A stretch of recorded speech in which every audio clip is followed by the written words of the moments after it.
No, it is not style over substance.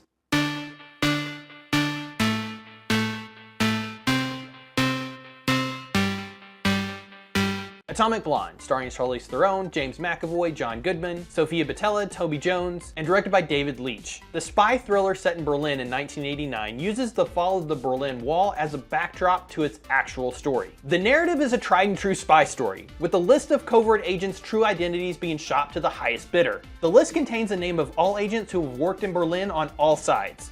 It's east and west against each other to try and gain access to expose the other and protect its own assets.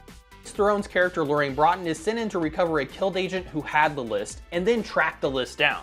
Everyone is out to get her in this spy vs. spy thriller, and she doesn't know who to trust. Atomic Blonde uses a narrative which has worked before and spices it up with fantastic action and interesting characters. It's a movie I could watch again and has the potential to launch a franchise with Theron at its head. This is without a doubt Charlize Theron's movie in every way. She holds the screen the entire film and does not disappoint in any aspect. Her action set pieces are fantastic and brutal. I was cringing during many of the scenes with just how violent the action gets during the sequences. What makes the film believable is she gets hurt during her fights. She isn't Wonder Woman. She becomes bruised and battered almost the minute she steps off the plane in Berlin. David Leitch, who co-directed John Wick, did the same with his character. John Wick gets hurt in his first two movies. While the hero is always going to come out on top, it at least keeps some illusion they aren't completely invulnerable and could get killed. While Lorraine was eventually going to win the day in the story, it at no point was easy for her. She struggles during the story to find out who has the list and to counter the moves by her MI6 counterpart in Berlin, David Percival, played by McAvoy. Lorraine Broughton is a character I personally would want to spend more time watching in movies, and hopefully the movie does well enough at the box office to greenlight a sequel for Theron.